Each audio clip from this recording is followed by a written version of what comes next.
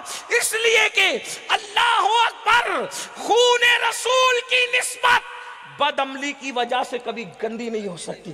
جب سورج کی کرنیں پیشاب پہ پڑ کر کرنیں گندی نہیں ہوتی, جب سورج کے نور کے پاور کا یہ عالم ہے کہ کرنیں پیشاب پر آ کر بھی پیشاب اس کرن کو ناپاک نہیں کر سکتا.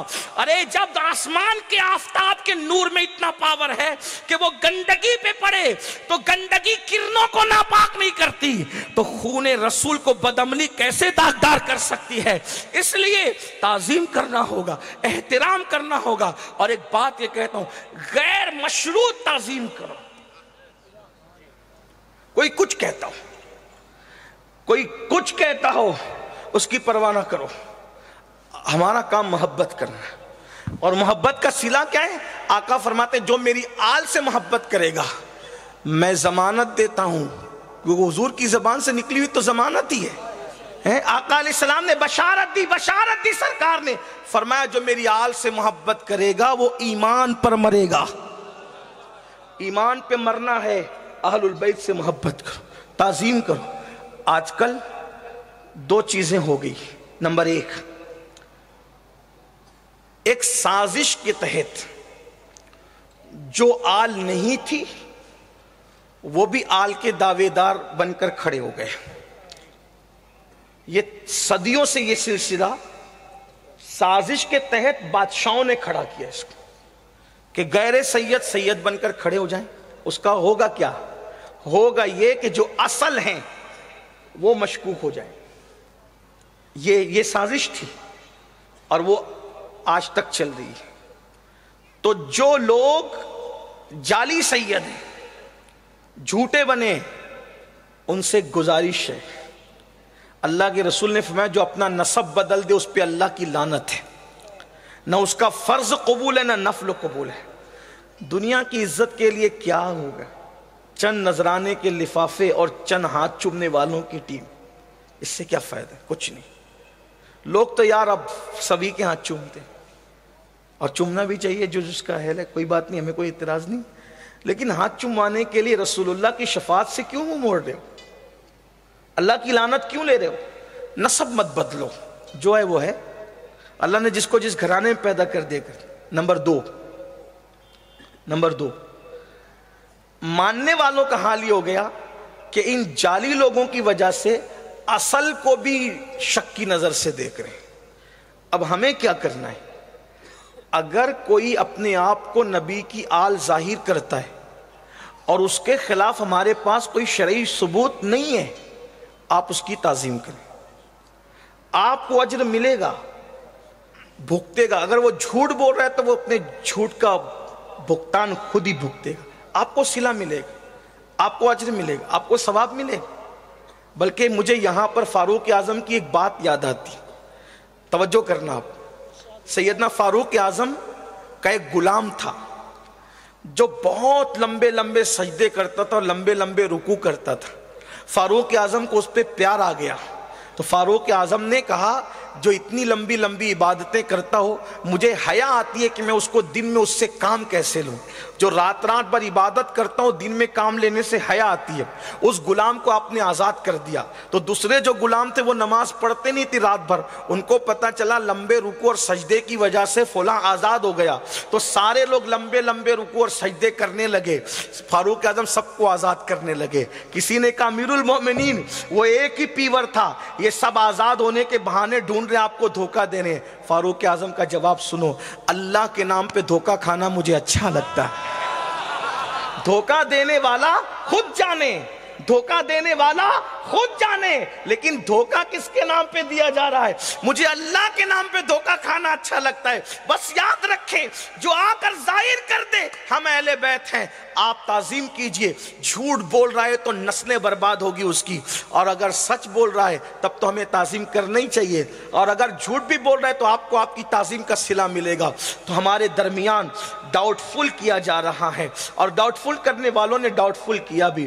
اب اہل البیت کی محبت کی حقیقت کیا ہے اس کو بس ایک بات کے ذریعے سن لیں اور پھر اپنی بات میں مکمل کر دوں. یاد رکھنا, ہم اہل بیت سے اگر محبت کا معاملہ کریں تو بھی اس کا انڈائریکٹ اثر اللہ کے رسول تک پہنچتا ہے, اور اگر ان کو تکلیف پہنچائے تو بھی اس کا اثر حضور تک پہنچتا ہے. یعنی احسان کرو گے نبی کی آل پر تو بھی اثر حضور تک پہنچ رہا ہے, اور اگر ان کی گستاخی کرو گے تو بھی اثر حضور تک پہنچ رہا ہے. دیکھیے دو باتیں. نمبر ایک, مدینہ منورہ میں ایک محدث تھے, بہت بڑے محدث. اس دور میں بہت سارے لوگ اپنے آپ کو سید ظاہر نہیں کرتے تھے, اور سید ظاہر نہ کرنے کی کہیں وجوہات میں سے ایک وجہ یہ تھی کہ جب لوگوں کو پتہ چل جاتا کہ یہ نبی کی آل سے ہے تو انہیں قتل کر دیا جاتا, مار ڈالا جاتا. بہت ستائے گئے. یہ پوری دنیا میں جو پھیلے نا, کس کو مدینہ چھوڑنا اچھا لگا؟ اتنے ستائے گئے کہ مدینہ منورہ سے کربلا تک آئے.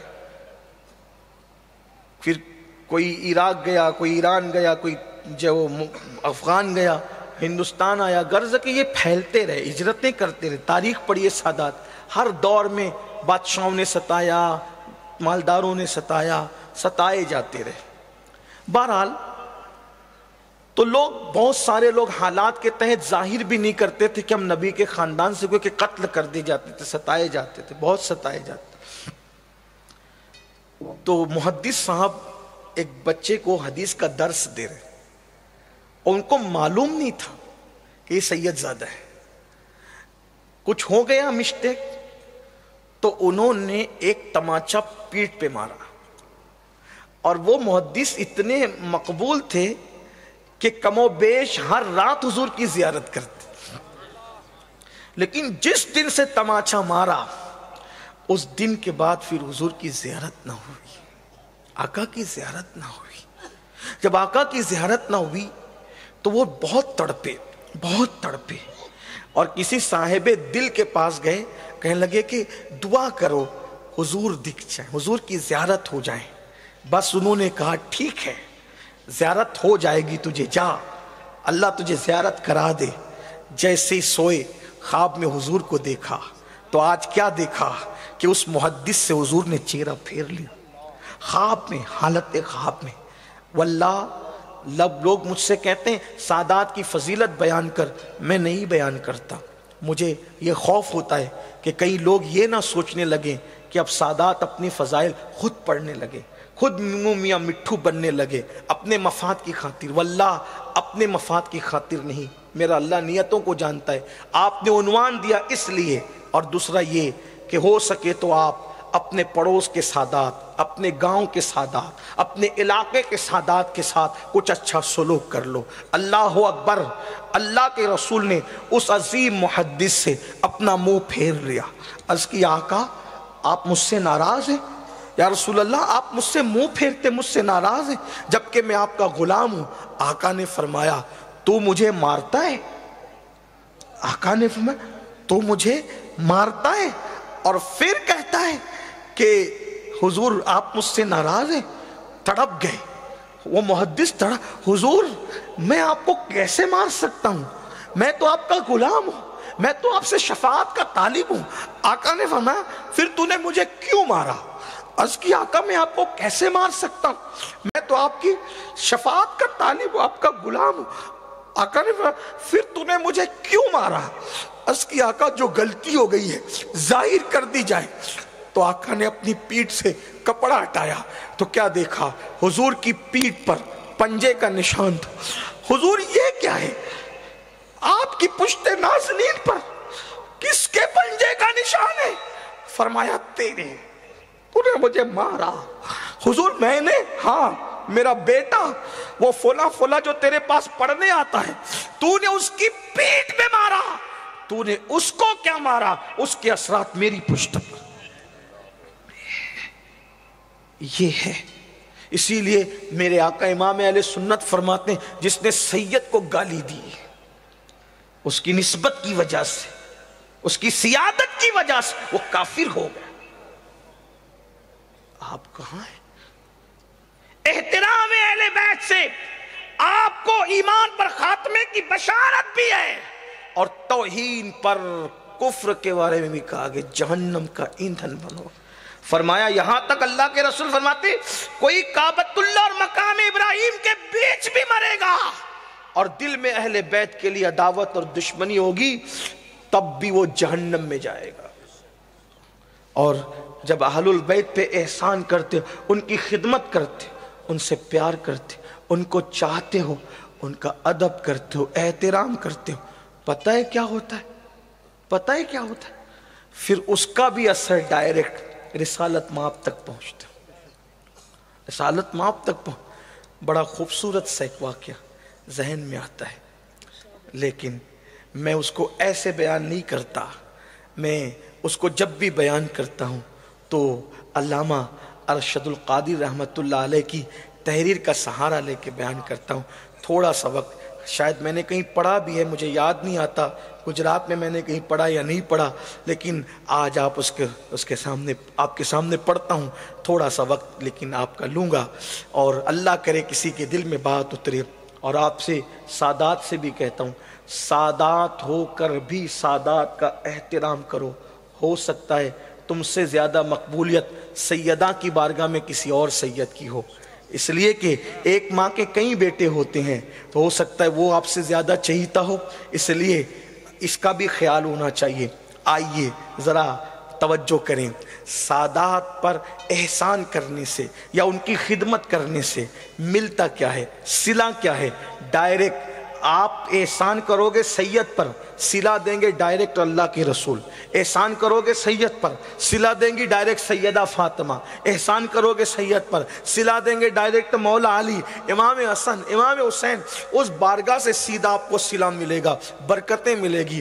کہتے ہیں بغداد معلیٰ کی سرزمین پر اللہ اکبر حکومتوں کا ایک عظیم غلغلہ تھا۔ بس اختصار کو ملحوظ رکھتے ہوئے اپنی بہنوں کی بھی توجہ چاہتا ہوں۔ میری بہنوں، اگر تمہارے گھر پریشان حال سیدانیاں آیا کریں تو اپنے زیورات پر، اپنے مکان پر، اپنی دکان پر، اپنی دولت پر گھمنڈ نہ کرنا، ان کی کنیز بن کر ان کی خدمت کرنا۔ تم مالدار اور وہ غریب ہو تب بھی ان کی کنیز اپنے آپ کو سمجھنا، اس لیے کہ دولت کسی کو آقا نہیں بناتی، نسبت آقائیاں عطا کرتی ہے۔ یہ وہ آقا لوگ ہیں جس کے گھر کا بچہ بچہ آقا ہے، جس کے گھر کا بچہ بچہ امام ہے، جس کے گھر کا بچہ بچہ ذریعہ نجات ہے، تیری نسل پاک میں ہے۔ بچہ بچہ نور کا، تو ہے عین نور، تیرا سب گھرانہ نور کا۔ اور یاد رکھنا، غربت میں ان کی مدد کرو گے تو آقا فرماتے ہیں جو میری آل کی مصیبت میں مدد کرے گا، قیامت کے دن میں اس کو صلہ عطا کروں گا جب وہ مجھے ملے گا۔ اس حدیث کی شرح میں میرے امام لکھتے ہیں، لوگوں دوڑو اور سادات کی خدمت کر لو، کیونکہ اللہ اکبر، حضور اس دن جو دیں گے، حضور نے تو ملنے کا وعدہ کر لیا ہے۔ کس سے ملیں گے نہیں ملیں گے یہ دوسرے نمبر کی بات ہے، لیکن جو سادات کی خدمت کرے گا، حضور نے فرمایا جب وہ ملے گا میں اس کو صلہ دوں گا۔ تو پتا چلا حضور نے ملنے کی گارنٹی دے دی۔ جس کو آمنہ کا لال مل گیا اس کو جنت کی فکر کیا ہوگی، اس کو جنت کی پرواہ کیا ہوگی۔ کہتے ہیں بغداد معلیٰ کی سرزمین ہے، حکومتوں کا غلغلہ ہے، حکمراں عیاش بھی آئے، عیش پرست بھی آئے، اور دولت و حکومت پر گھمنڈ کرنے والے بھی آئے۔ حال یہ تھا کہ دولت مندوں کی ریل پیل تھی، اور پھر حکمراں رسول اللہ کے منہج پر حکومت نہیں کر رہے تھے، بلکہ انہوں نے تو قیصر و کسریٰ کی انداز کو اختیار کر لیا تھا۔ اس لیے حکمرانوں کے دربار میں اللہ اکبر ندیم بھی ہوتے تھے، شاعر بھی ہوتے تھے، لطیفہ گو بھی ہوتے تھے، پہلوان بھی ہوتے تھے۔ اللہ اکبر۔ حضرت علامہ ارشد القادری نے بھی لکھا ہے، حضور شیخ الاسلام نے بھی اپنی تفسیر میں لکھا ہے، جس کو میں اپنی الفاظ کے جامع میں پیش کر رہا ہوں۔ اللہ اکبر۔ وہاں پر حال یہ تھا، بغداد کے بادشاہ کے یہاں شعراء تھے، ادبا تھے، ندیم تھے اور شاعر تھے، لطیفہ گو تھے، بہروپیے تھے، ان میں پہلوان بھی ایک سے ایک تھے۔ اور ایک پہلوان ایسا تھا کہ جس نے سارے علاقے کے پہلوانوں کو پچھاڑ رکھا تھا، اور کوئی بھی جو ہے وہ اس کے اب مقابل کا نہ تھا، کوئی بھی اس سے پنجہ لڑانے والا نہ تھا۔ اور وہ پہلوان کا حال یہ تھا، اس نے جب سب کو مات دے دی، سب کو ہرا دیا، تو ترچی ٹوپی لگا کر بادشاہ کے بازو میں بڑے وقار سے بیٹھتا تھا، بڑی عزت سے بیٹھتا تھا، اور اس کو وزیروں کی طرح تنخواہیں دی جاتی تھی، کیونکہ اس کے مقابل کا کوئی پہلوان شرق و غرب میں نہ تھا۔ اللہ اکبر۔ ایسی پہلوانی میں وہ شخص اپنی زندگی گزار رہا تھا۔ اور اس وقت ایسا بھی تھا، اللہ اللہ، کہ ایک غریب سید زادہ ایک گاؤں کے اندر، ایک دیہات کے اندر اپنی چند بچیوں کے ساتھ پریشان حال تھا۔ بیوی کہتی، دیکھو جی بچیاں بھوک سے بلکتی ہے، ذرا کچھ کھانے پینے کا انتظام کرو۔ وہ سید زادہ کہتا، ٹھیک ہے، میں بغداد جاؤں گا اور شہر جا کر کے کوئی کام ڈھونڈوں گا، کوئی کام تلاش کروں گا، کام مل جائے گا، اور پھر میں شہزادیوں کے لیے کھانا لے کر آؤں گا۔ حالات کا مارا سید زادہ دن صبح کو نکلتا، بیوی بڑے ارمانوں کے ساتھ سید زادے کو رخصت کرتی۔ جب شام ہوتی، دن بھر مزدوروں کی صف میں بیٹھ کر شام کو واپس آتا، آج کام نہیں ملا، شکر کر کے پانی پی کے سو جاتے۔ آج کام نہیں ملا، شکر کر کے پانی پی کے سو جاتے۔ آج کام نہیں ملا۔ دیکھو یہ اللہ کی آزمائش ہوتی ہے۔ اللہ اکبر۔ سادات کو ہر دور میں آزمایا گیا ہے، لوگوں نے بھی آزمایا ہے، اور قدرت کی بھی آزمائش ہے، اس لیے کہ جو رسول اللہ کا جتنا قریبی ہوتا ہے اتنا آزمایا جاتا ہے۔ سیدہ نے دعا کی تھی، اے اللہ میری آل کا رزق زمین پہ پھیلا دے، بکھیر دے، زمین پہ بکھیر دے، اور ان کی کیفیت یہ ہو، ایک دن کھائیں ایک دن صبر کریں۔ اللہ اکبر۔ تو بہرحال بیوی نے کہا، بچیاں بھوک سے ترستی ہے، بلکتی ہے، ایک کام کرو، کچھ کرو نا، ورنہ یہ بچیاں کب تک بھوکی رہے گی، پھٹے ہوئے دوپٹے کب تک پہنتی رہے گی۔ ہاں ایسا ہی ہوتا ہے، جب قوم کے لوگ اپنی بیٹیوں کی منگنیوں پر 5-5 لاکھ خرچ کریں اور سادات کی بیٹیاں بغیر شادیوں کے رہیں، تو پھر حالات بڑے دیگر کیوں ہوتے ہیں۔ آج بھی ہم دیکھ رہے ہیں، جو لوگ امام حسین کے کھچڑے کی 40 دیگ چڑھاتے ہیں، جب اس سے کہا جاتا ہے کسی سید زادی کی شادی ہے، 500 کی نوٹ نکال کے دیتا ہے۔ یہ حال ہے میری قوم کا۔ یاد رکھنا، اللہ کی عدالت ایک دن ہوگی۔ صحابہ کو دیکھو اور خود کا حال۔ ایک بہت بڑے سید صاحب نے مجھے بیان کیا تھا کہ ممبئی کے ایک بہت بڑے مالدار سیٹ صاحب سے میں نے کہا، ایک سید صاحب کے کڈنی کا آپریشن ہے، ذرا مدد کر دو۔ 500 نکال کے دے دیا، لے جی حضور ان کو پیش کر دیجیے گا۔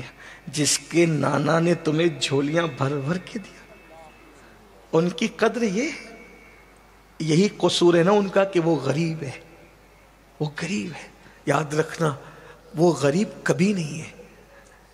جس کی رگوں میں رسول اللہ کا خون ہے وہ سرمایہ دار نہیں ہے، لیکن وہ غریب بھی نہیں ہے۔ آج کر لو خدمت، حضور تمہیں ملنے کا وعدہ دے رہے ہیں، حضور صلہ دیں گے تمہیں، حضور اجر دیں گے تمہیں۔ بلکہ ایک بات آپ سے کہوں، آج بے شمار سیدانیاں ہیں، بے شمار سیدانیاں جو شادی کے بغیر گھروں میں ہیں۔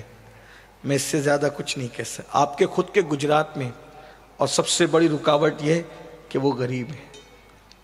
یہ حال ہے۔ میں کوئی بے ادبی کے طور پہ نہیں کہہ رہا ہوں، اور مجھے یہ کہنا بھی نہیں چاہیے مائک پر، لیکن دل کا درد ہے تم تک پہنچا کے جا رہا ہوں۔ کل کے یہ مت کہنا کہ ہمیں خبر نہ تھی۔ یاد رکھ، یہ مت کہنا ہمیں خبر نہ تھی، کوئی تمہیں بول کر کے جا رہا ہے۔ بے شمار بیمار ہیں، ان کے علاج کے پیسے نہیں ہیں۔ بے شمار کے گھر میں فاقہ کشی ہے۔ لیکن وہ غیرت کی وجہ سے بولتے نہیں ہیں، کیونکہ سید کتنا ہی غریب ہو جائے وہ بے غیرت نہیں ہوتا، وہ خوددار ہوتا ہے۔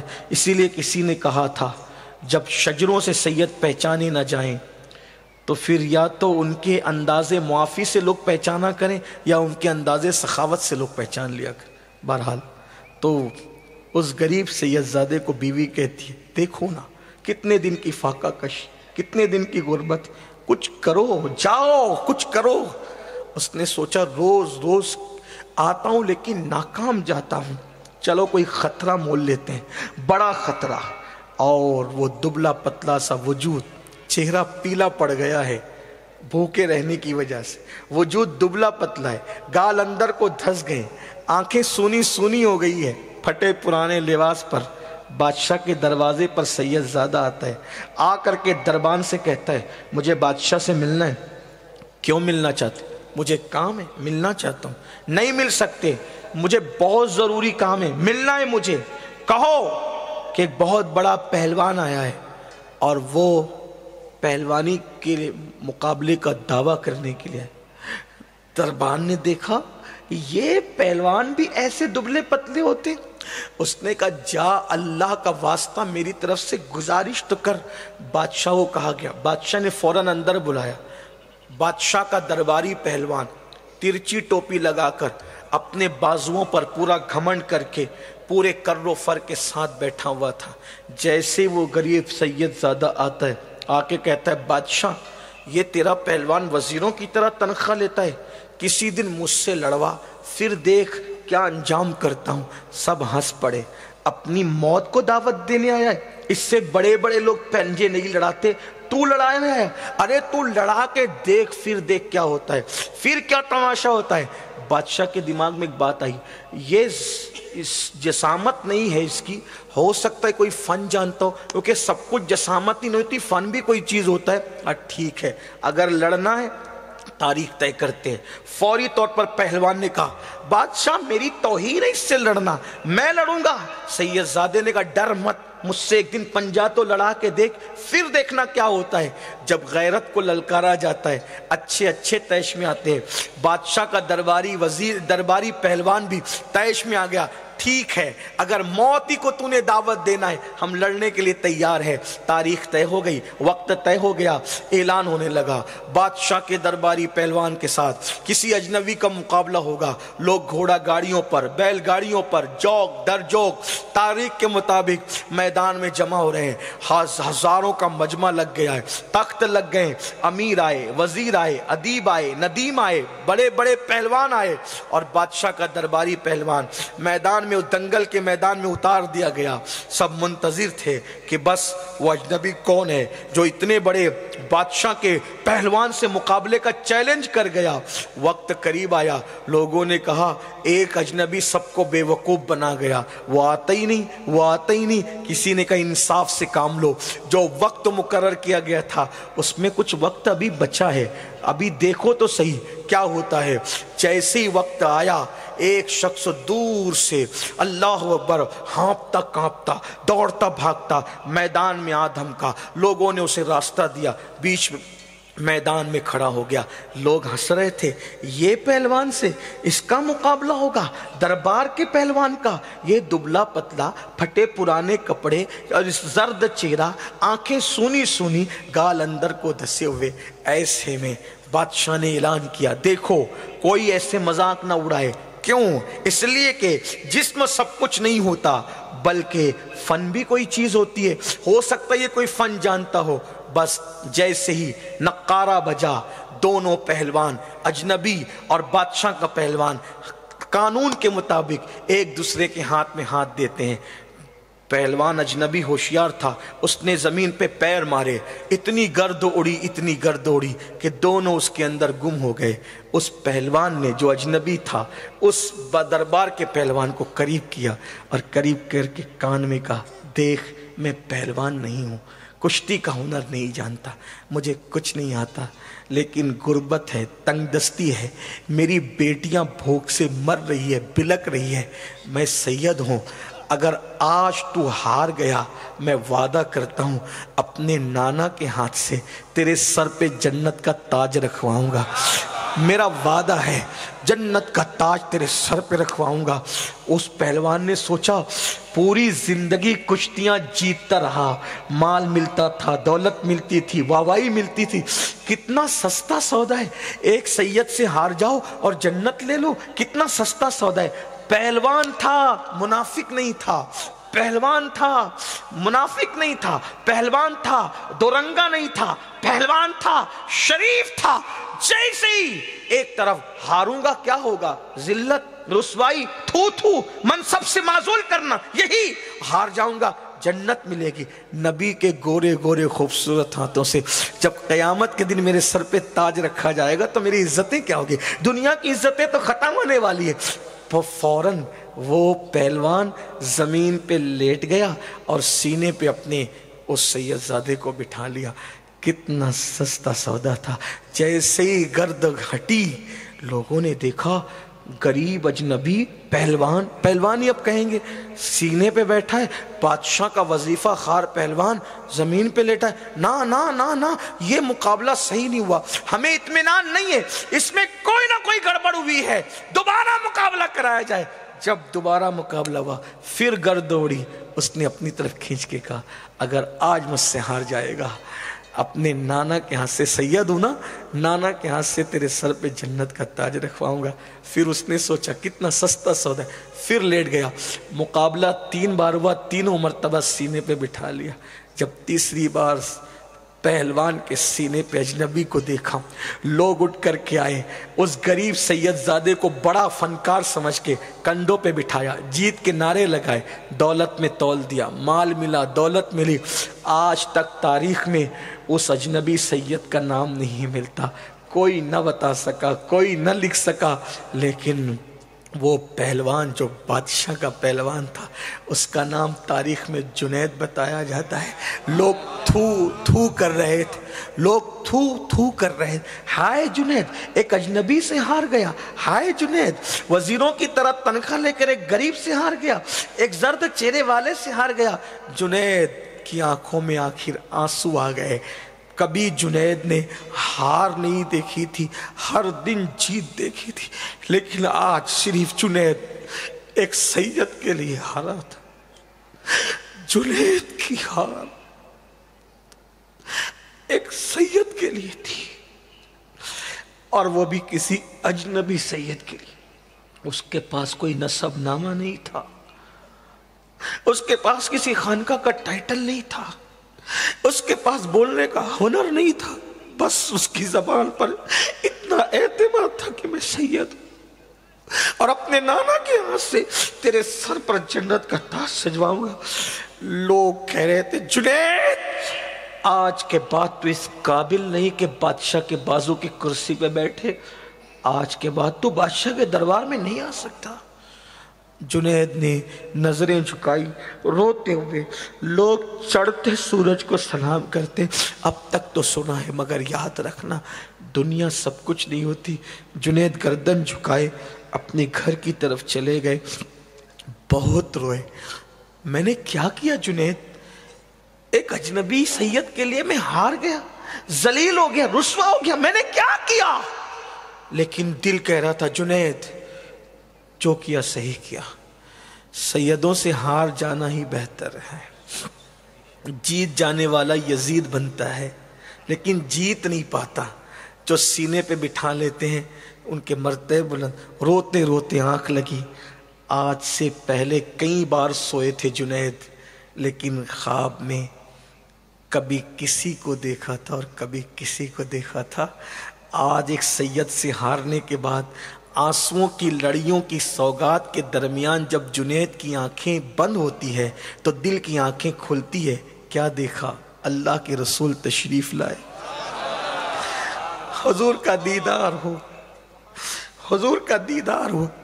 اور جب دیدار رسول ہوا، جنید قدموں میں گر کے پھوٹ پھوٹ کے رونے لگے۔ آقا نے فرمایا جنید میرے بیٹے نے تو قیامت کا وعدہ کیا تھا جنت کے تاج کا، آ قیامت کا انتظار بہت دور ہے. قیامت میں تو جنت کا تاج سجاؤں گا، لیکن آج تیرے سر پہ ولایت کا تاج سجاتا. سینکڑوں سال کی غاروں کی عبادت جس مقام پہ نہیں پہنچا سکتی تھی، جنید کو ایک لمحے کی سید کو سینے پہ بٹھانے کی ادا رب کو اتنی پسند آئی، اور حضور کو نے اتنا کرم فرمایا کہ جنید کے سر پر حضور نے ولایت کا تاج سجایا.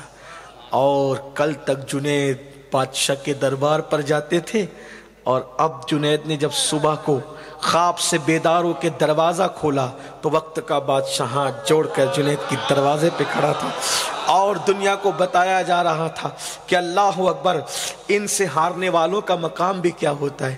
یہ ہے حضور کی عنایتیں ان لوگوں کے ساتھ جو سادات کی خدمت کرتے. ہو سکے زندگی میں کسی سے پیار کرنا، سب سے پیار کر کے دیکھا، نبی کی آل سے بھی پیار کر کے دیکھنا، سب کی خدمتیں کر کے دیکھ، سب کی کرو خدمت، کبھی نبی کی حال کی بھی کر کے دیکھ. سب کے دکھ درد میں کام آنا بھی چاہیے، کبھی اس کے دکھ درد میں کام آ کے دیکھنا جس کا نانا سب کے دکھوں پر مرہم رکھنے کے لیے آیا تھا. اللہ پاک ہم سب کو توفیق بخشے. گفتگو کے درمیان کوئی غلطی ہو تو اللہ معاف فرمائے. استغفر اللہ ربی من کل ذنب و